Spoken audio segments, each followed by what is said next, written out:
Hello everyone and welcome back to your YouTube channel. Today we are going to learn how to prepare the revaluation account.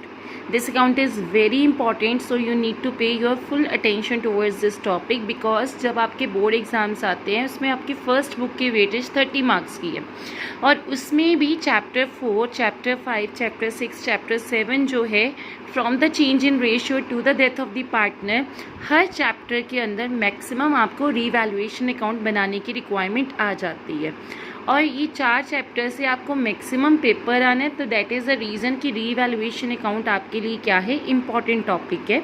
और revaluation account की जब हम बात करते हैं कि ये रीवैल्यूएशन अकाउंट क्या है, क्यों प्रिपेयर किया जाता है और इसका नेचर क्या है, इसमें क्या रिकॉर्ड किया जाता है, that we are going to learn in this video.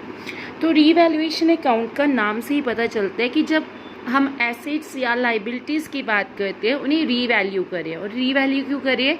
क्योंकि पार्टनर्स का जो एग्रीमेंट है due to admission, retirement, death की वजह से या चेंज इन रेशो की वजह से वो एग्रीमेंट चेंज हो चुका है। And that is the reason हम क्या करते हैं, जब रीवैल्यूएशन अकाउंट बनाते हैं तो जो भी एसेट या लाइबिलिटीज़ की वैल्यू चेंज हो गई है, उनसे जो हमें गेन हुआ है या लॉस हुआ है, हम उसे क्या करते हैं, रीवैल्यूएशन अकाउंट में उसे डिस्ट्रीब्यूट करते हैं। तो यहाँ पे पहली चीज़, revaluation account is a nominal account in nature. This is 1 mark question कि what is the nature of the revaluation account. It is a nominal account in nature. अब रिवाइज करो, +1 में आपने क्या सीखा है कि नॉमिनल अकाउंट क्या होता है, debit all expenses and losses, कि किसी भी वजह से आपको लॉस होगा तो आपने डेबिट करना है और अगर आपको गेन होगा तो आपने उसे क्या करना है, क्रेडिट करना है। इतना याद था? चलो नहीं भी याद था तो हमने रिवाइज कर लिया कि नॉमिनल अकाउंट कहते हैं debit all expenses and losses and credit all income and gain. और रीवैल्यूएशन अकाउंट में तो एसेट एंड लाइबिलिटीज़ का स्टेटस आना है यहाँ पे।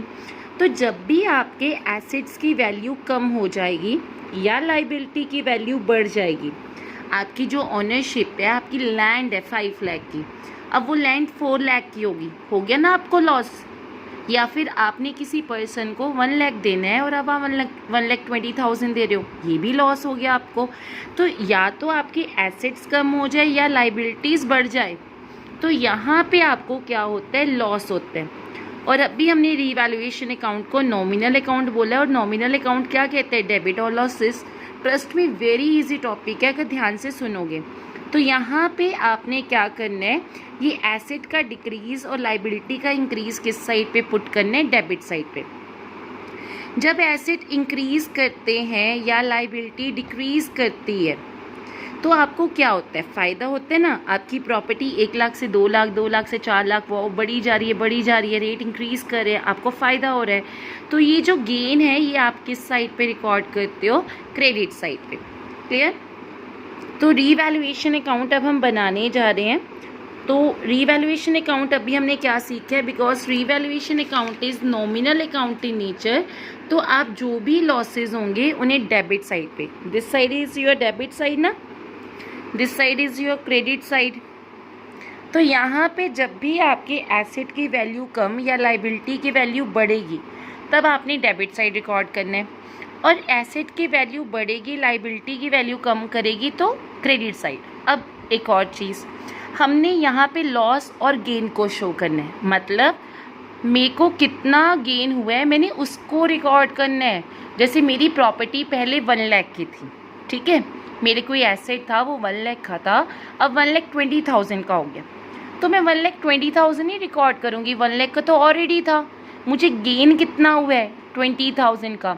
अब मैक्सिमम टाइम जब बच्चा पेपर में करता है ना, तो मैंने ऑब्जर्व किया है मैक्सिमम टाइम बच्चा गलती कर देता है कि गेन हुआ कितना, उसको पढ़ना नहीं, मतलब कि कई बार आ जाती है प्रॉब्लम, पढ़ने में हो जाती है दिक्कत। तो एक ट्रिक बताती हूँ, जब भी आपको बाय लिखा होगा ना, बाय वर्ड के साथ जो अमाउंट होगी वो एग्जैक्ट अमाउंट आपके गेन और लॉस की अमाउंट होगी और वो जाएगा रीवैल्यूएशन अकाउंट में। यहाँ भी ना समझ आए तो आपको ना हिंदी में जो पेपर होता है उसमें लिखा होता है से, इतने से बढ़ गया या इतने से कम हो गया, तो वो होता है आपका एग्जैक्ट गेन और लॉस। जब टू या ऐड की बात करते हैं तो उसका मतलब होता है इतने तक उसकी न्यू वैल्यू आ गई है। तो इसके लिए आप डिफरेंस करोगे, जैसे 1 लाख है और 1,20,000 हो गई है, तो यहाँ पे 1,20,000 और 1 लाख का डिफरेंस क्या है, 20,000, that is the amount of gain और लॉस। आ गया समझ? बाय में एग्जैक्ट और टू और एट में डिफरेंस। एंड ट्रस्ट में इसे कहीं पे नोट डाउन कर लो, आपको बहुत हेल्प होगी, बहुत। मैंने खुद कितने बच्चों को बोर्ड एग्ज़ाम में जब प्रिपेयर करवाया है, उनको इस ट्रिक से ज़्यादा क्लियर होता है। तो आप इसे कहीं पे नोट कर लो कि बाय को एग्जैक्ट टू और एट को डिफरेंस की अमाउंट करनी है। Okay, let's start with the practical question. मैं आपको कुछ कुछ वैल्यूज़ बोलूँगी, कुछ कुछ स्टेटमेंट्स बोलूँगी, तो आप उसे आराम से नोट डाउन करके समझना, ठीक है। सपोज करो आपका एक स्टॉक है, ठीक है, बैलेंस शीट के अंदर वो स्टॉक अपीयर करे 20,000 से, ठीक है। आपको बोल दिया गया स्टॉक इज़ एप्रिशिएटेड। एप्रिशिएटेड, जब आपको एप्रिसिएशन मिलती है, आप खुश होते हो ना, आपकी स्माइल बड़ी हो जाती है। तो एप्रिशिएटेड बाय, यहाँ पे मैं गलती से अकाउंट लिखने लगी थी। जब भी आपको लिखा हो ना एप्रिशिएटेड बाय, तो एप्रिसिएशन या एप्रिशिएटेड वर्ड का मतलब हमेशा क्या होता है कि आपकी वो चीज़ है ना, वो इंक्रीज़ कर चुकी है। तो आपको लिखा हुआ है stock is appreciated by 2,000 rupees. तो अब आप इसको कैसे रिकॉर्ड करोगे? यहाँ स्टॉक 20,000 का है, वो 2,000 से इंक्रीज़ कर चुका है। तो रीवैल्यूएशन अकाउंट ने क्या रिकॉर्ड करना है? अगर कोई एसेट डिक्रीज़ किया तो उसे डेबिट साइड, अगर कोई एसेट इंक्रीज़ करा है तो वो किस साइड पे रिकॉर्ड होगा? आपके क्रेडिट साइड पे। एप्रिशिएटेड का मतलब इंक्रीज़ करना होता है, तो बाय रूल यहाँ पे एसेट का इंक्रीज़ आना है। बाय स्टॉक, अब अमाउंट क्या लिखें? अगर बाय लिखा हुआ है तो आपने 2,000 की अमाउंट को क्या करना है? रिकॉर्ड कर लेना एग्जैक्ट। चलो एक और एग्जांपल लेते हैं तो ज़्यादा क्लियर होगा। अगर लिखा होगा स्टॉक इज़ इंक्रीज्ड या एप्रिशिएटेड अप टू लिख दिया, तो यहाँ पे कितने से अप्रिशिएट हो गया? ₹24,000 अप टू 24,000, 2 आ गया। अब इसको हिंदी में समझो पहले।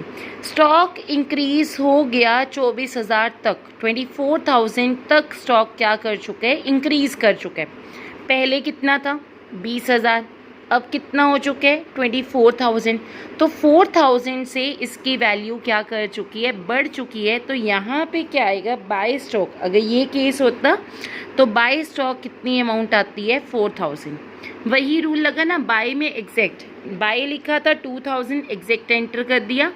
2 या एट लिखा हुआ था तो मैंने क्या किया? डिफरेंस किया बैलेंस शीट की वैल्यू के साथ कि पहले वैल्यू कितनी थी? 20,000, अब वैल्यू कितनी है? 24,000, और मुझे कितना गेन हुआ है? That is 4,000। डन? आ गया समझ?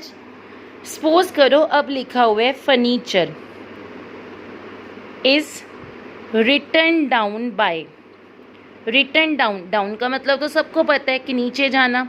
रिटर्न डाउन बाय ₹3,000, और पहले फर्नीचर आपको बैलेंस शीट के अंदर कितना गिवन है? सपोज 27,000।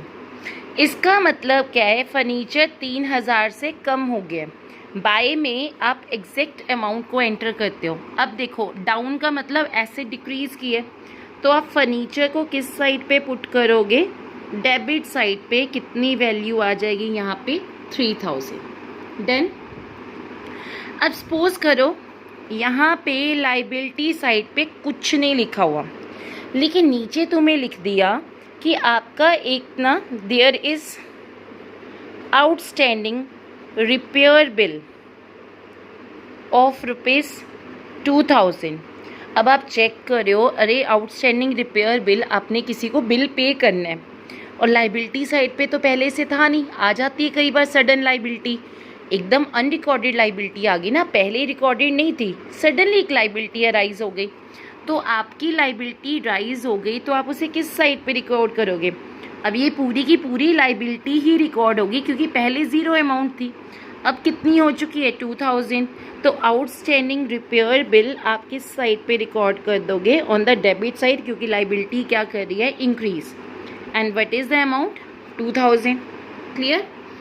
अब सपोज करो आपको क्वेश्चन में लिखा है कि आपकी जो पेटेंट्स है, patents are your assets, patents दिए हैं 20,000 के, और नीचे बोल दिया आपको पेटेंट्स आर वैल्यूलेस। वैल्यूलेस का मतलब क्या है, आपके पेटेंट्स की वैल्यू क्या जा चुकी है, डाउन जा चुकी है। तो जब पेटेंट्स की वैल्यू डाउन जा चुकी है, वैल्यूलेस मतलब अब है ही नहीं उसकी कोई वैल्यू, तो आपके एसेट्स क्या हो गए बताओ।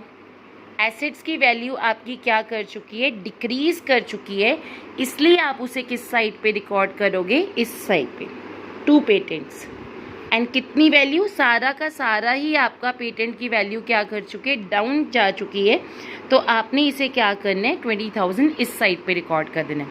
इन शॉर्ट, जब भी आपके कोई भी एसेट इंक्रीज करते हैं, आपने उसे किस साइड पे रिकॉर्ड करना है, क्रेडिट साइड पे। और जब भी आपकी कोई लाइबिलिटी डिक्रीज करती है, तब भी क्रेडिट साइड पे। कोई एसेट डिक्रीज करता है, कोई लाइबिलिटी इंक्रीज करती है, तो वो किस साइड पे आएगा, डेबिट साइड पे आएगा। आफ्टर रिकॉर्डिंग, पहले हम फर्स्ट वीडियो में सिर्फ इतना करेंगे and soon I will upload the second video, उसमें ज़्यादा डिटेल में करेंगे। पहले आप इसे ध्यान से समझो, क्लियर। तो यहाँ पे आपने ये जब जितना भी एसेट इंक्रीज डिक्रीज दिया है, उसके बाद आप बैलेंसिंग करोगे। ये आपके लॉस की साइड है, ये आपके गेन की साइड है। आपको लॉस कितना हुआ टोटल, 25,000 का। आपको गेन कितना हुआ, 6,000 का। 25,000 में से 6,000 गेन, यानी 19,000 का जो लॉस है वो पार्टनर क्या करेंगे, बियर करेंगे। सपोज 2 पार्टनर्स हैं ए बी, उनकी जो भी रेशो दी होगी, 1:1 है, 2:3 है, जो भी रेशो दी होगी उसमें आपने क्या कर देना, डिवाइड कर देना। जैसे 19,000 सपोज इक्वल रेशो है, तो यहाँ पे कितनी आ जाएगी, दैट इज़ 8,500 दोनों में इक्वली डिवाइड कर दिया। I hope you are able to understand and wait for the next video, क्योंकि उसमें हम डिटेल में पढ़ना शुरू करेंगे। पहले आप इसे समझें, and if you are facing any doubt now, you can ask in the comment box, and soon the another video will be uploaded.